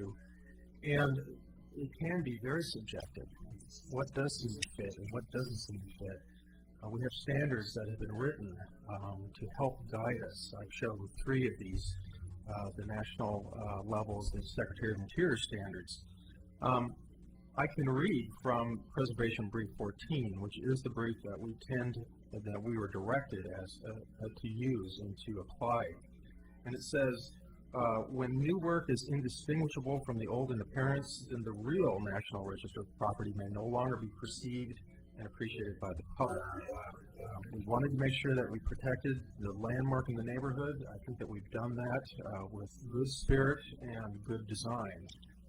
The one entity that really is charged with seeing if compatibility with this landmark is appropriate is the State Historic Preservation Office. Joyce Sears has done that. She's weighed in and said that it is indeed compatible, simple and compatible. We'd even say differential to the church as well. But I think what really wants to apply here, the Oregon City standards, I think it's appropriate to read the general design principles that guided us and talk specifically to compatibility. It says, these principles shall guide new construction to be compatible with existing historic resources and yet offer strategies that can incorporate new materials and products. New construction is just that. It is not historic, nor shall it attempt to be historic, but rather to stand side by side with existing historic structures in a respectful manner. And quite frankly, I took that as my directive to what compatibility needs to be. Stand side by side with historic structures in a respectable manner. And we do feel like we've accomplished that. There's color issues. Color is also very subjective. The color of the church today is not the color that it initially was. According to Herb Beals, who is the church's historian and knows more about that building than anyone. Herb said that it was originally a white or an off-white or a grayish white. So trying to chase the color thing can be kind of difficult. We realize the church now is the coral brown. We picked a brick color that we think is appropriate to that color of the church and even to the neighborhood, even to the Pioneer Center and, of course, Carnegie across the street. It was mentioned, and I'm going to try to find the appropriate image, about the windows of the church and how we need to respond to those. Those windows on 6th Street are not double hung, actually. They are stained glass windows fixed in place. You see an example right here. There are some double hungs. There's smaller windows around the corner. We tried to give our building a little bit of standing with our windows as well, albeit in a more modern context, but indeed, there are not double hung windows that we need to address on that facade of the church. It was mentioned about landscaping. We go back to our site plan here. So the dogwood is on this corner right now, and we've worked hard, as you know, to set our building back from what is allowed. We set it back 8'6" here, and a little over 7 feet on Jefferson Street side. And the challenge with the dogwood is not that it's not necessarily that you can't move it, which is a huge challenge, as our expert Dean has mentioned, but that you look at the canopy of a tree to understand where the root ball is. And the root ball is what you have to preserve. And that tree has a pretty good canopy that would probably take a whole corner of our building. And so therefore, there's no way that we can keep it on site. Indeed, we looked at that. And it'd be very difficult to move that tree. And trees are important, and actually municipal code allows you to remove trees as long as you replace them, which we've done. And the only thing I regret is the number of trees that Mrs. Johnson had killed to create all the paperwork that you saw here just fairly recently. Can I ask you a question? Can you go on your not the side? I want to see it, the aerial photo of where the preschool. Yeah, there you go. Right there is that tree. It's a beautiful tree. It is. It is. We talked about doing everything we can to see if we can pick it up and move it. I wanted to see where it is. Yeah. So the trees, the 5 trees that were removed are these 3 birch. We've got this holly tree here and then the dogwood on the corner. And we're replacing those as per municipal code. Pardon? Holly trees. Yeah. Could that dogwood possibly be relocated closer to your transition area, or is that a detention structure that you have shown there? Yeah, that's pretty tricky here. So this is our water quality garden along this area, and this is the retention vault required by the city. So all stormwater goes here, and it goes here, and then it feeds directly into the city main. So the answer is no, unfortunately not there. And a good idea. The transformer is located here. We actually have to pull off the pole over in this location. PGE says that's where you're pulling your power. We looked at pulling this transformer further into the site, but it proved very difficult because you are limited with the number of turns you can take a major power lead. And our mechanical room is right here. And so this is where it ended up being. We have created a lot of landscaping around it. PGE requires direct access to it with a 10-foot power pole in case it's a hot box. This transformer is not as huge as mentioned. Can I ask you, I know what you're saying. Do you have right now, is that a fence that goes around it? Or what do you have on the right-hand side? Yeah, so actually it's a pad-mounted transformer, and so there's a fence on the outside. Could that fence cover it up? And the answer is no. They need to have direct access to it. Yeah. They need to have visual access to see it, and then to be able to move directly towards it. Yeah. Could that be partly recessed in a vault? Yeah, could that be a vault? I was told that a vault. No, I was told that they won't be able to access it within a vault. And I spent yesterday driving around the district and found 5 or 6 transformers that are there in the environment. Unfortunately, it's something we have to deal with. We tried to move it inboard. That was our first objective, and this is where it had requirements. Pretty specific about that. The transformer will be oil lubricated. It'll be insulated. We're not pulling a lot of power for this building. It should be a very quiet transformer as well. And I think that you understand that we've worked hard over frankly, the last couple of years to create a building that is appropriate and compatible to the district. I think that we have users that are very concerned about being compatible, being contextual, being good neighbors. They've all been here over 40 years, and they plan to be here much longer than that. And we're just honored to be able to help them and create a building that we think is not only appropriate to their use, but I think is going to be a welcome addition to this district. Districts need to grow and change, and the city's done a fantastic job writing a huge guideline, an involved guideline to show us how to do it. You've heard that some of the major pushes, no building needs to go here. Well, we think that is an appropriate building, adds value to the district, and I'm happy to entertain any questions you might have.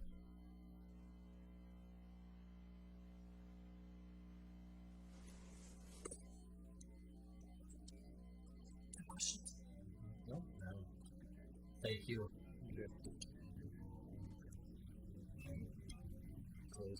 The HOB can choose to close the public hearing and deliberate, and there's no further testimony. I think we can close it, and we can discuss.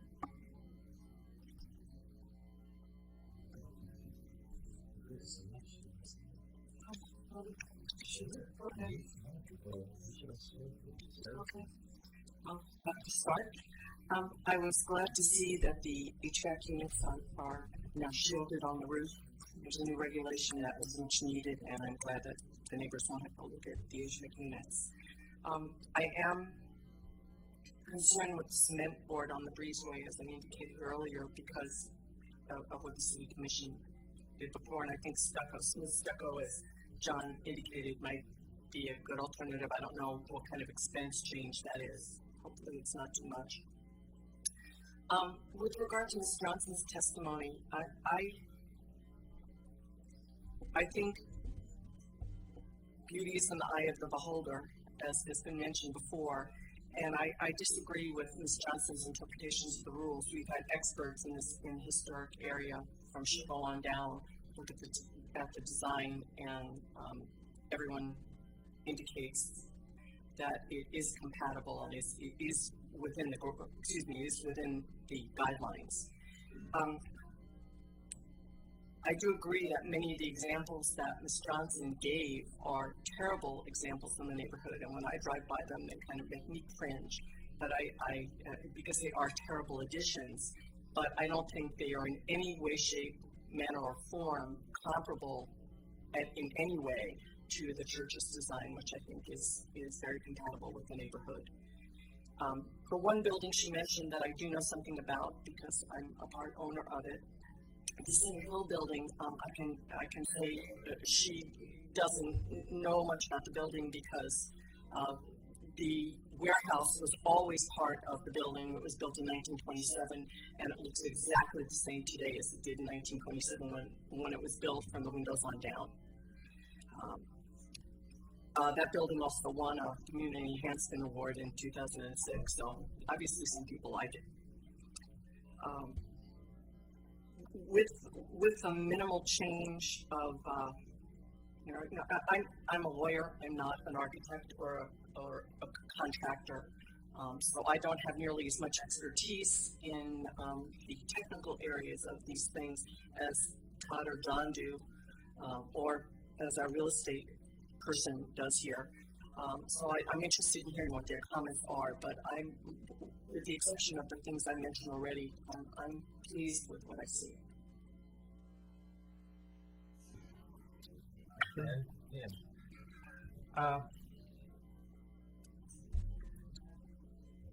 The examples in the photographs that Ms. Johnson gave us, the examples of bad compatibility, bad design, none of those are relevant to this application. None of them was approved by this board. This board didn't exist at the time. And it's distracting to bring that up because that's not what this proposal is going to do under any circumstances. And I don't think anyone on the board would allow it if somebody did come up with that proposal.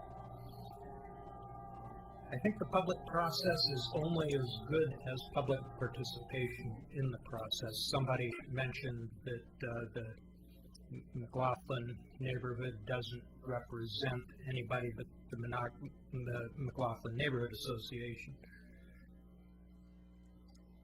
Then participate in it. That's all I can say about that. If you don't participate, you can't take issue with what they decide. And as Denise McGriff pointed out, the Neighborhood Association has diligently reviewed this proposal and contributed to it over the years, and I think we are bound to honor that as long as the results are within the guidelines, and I'm convinced that they are. I would concur with everything both Ken and Vicki have said, and I think that screening the HVAC units is very important, and I'm glad to see that done. I personally would have liked the panels as the bump outs rather than changing the exposure on the siding. I think that that's going to be more, I don't know, it's a subtle way of differentiating it, and it needs to be differentiated and break up that long facade. But I think the panels did that a little more eloquently and a little more contemporary, personally. But that's, I also like the cornice design on the first profile, or the first submittal, but I could go either way on that. I mean, those are pretty minor elements, and as far as colors, that's a very subjective thing, and it's going to change in 10 years. So that's a very transitional thing.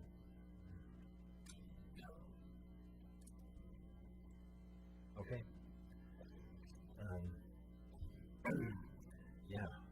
Well, I just want to say I appreciate everybody coming here, and I appreciate the process. I don't particularly like being a rep, but it's part of the process, and I see everybody's opinion. I'm not a lawyer, and I don't know all the legalities of things, but I've been trained in preservation. I hold a graduate degree in preservation. I know quite a bit about it, and I appreciate it and respect it, and I get the opinions from both sides. I really do, and I think when there's tension and animosity about opinions, it's when the process kind of goes the wrong way, and it's all about cohesion and working together. And I see a lot of work that's gone into this, a lot of work, and I see that the neighbors, whether they like it or not, they have their own opinions too, and I respect that. And they have every right to voice their opinion as much as those who are in favor. And that's part of the process. And that's where everything comes together. And we're not the bad guys. We're not the ones that are just going to fall to the wayside. We're very sensitive to what's happening. And this is a unique building. It isn't a residence. It's not a commercial building. It's a church. And good things happen there. So I get the social value, I get the economic value, I get the aesthetic value. I think we all do. And I think when we made our decision a couple months ago or whatever it was trying to go by the guidelines and not trying to be swayed one way or the other personally. So I guess in summation, as far as how the board is, we're just trying to do right by what's been put before us and be sensitive not only to those who are in opposition, but those who are in favor, and try and stick to the middle road and use the guidelines from the Secretary of the Interior. That's all we have. And guidelines are unique, and they are at times up to interpretation. And again, this is a very unique building. I think from my point of view, there's a lot been done to try and rectify and simplify to appease those around this building, and I guess I can go on and on about both sides of it, but I think there's a couple things that I found that can be tweaked, but like Vicki, I agree with, I think the transition zone needs to be authentic stucco. It needs to be smooth coat.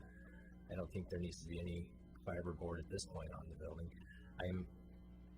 a little in agreement with Todd as far as the exposure of the hardy.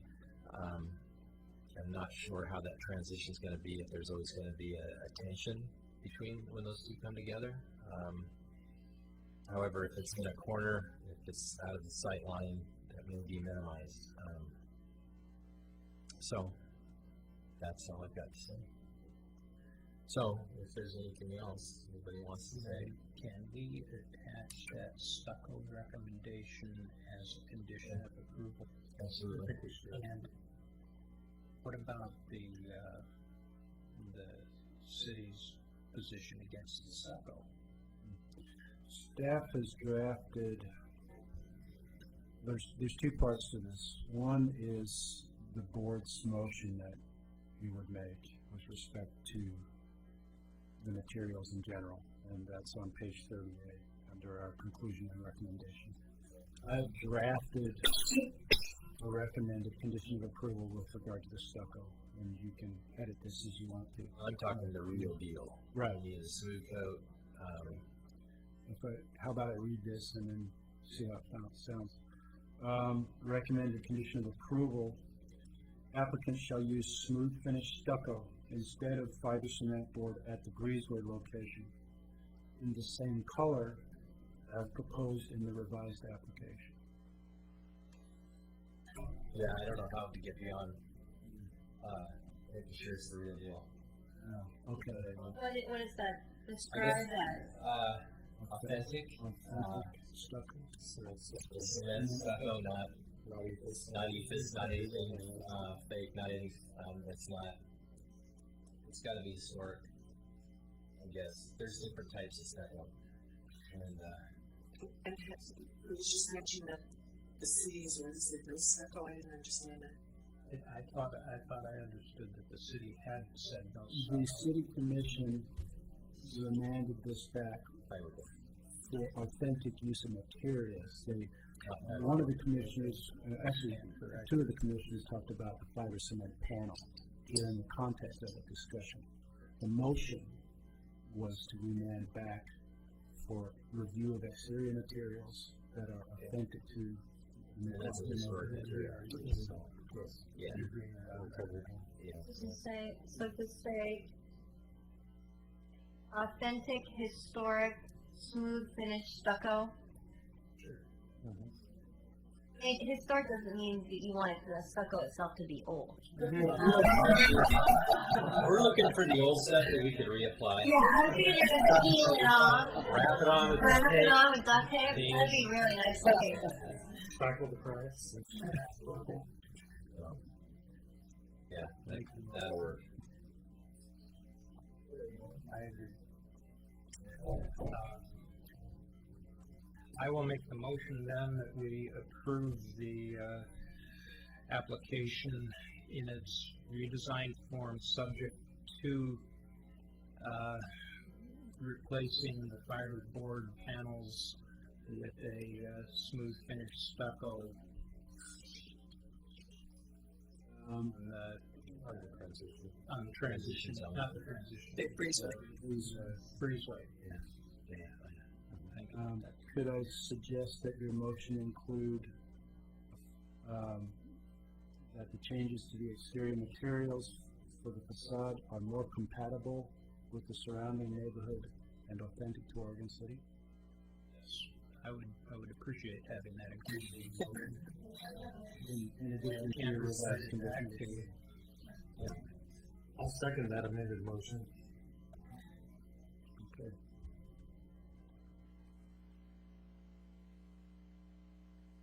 Mr. Basinger? Aye. Ms. Hughes? Aye. Mr. Eisler? Aye. Chair McLaughlin? Aye. Motion approved 4-0. Thank you. Thank you. This public input is very well done. Appreciate it.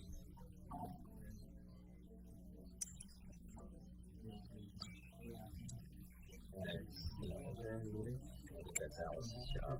Call us adjourned.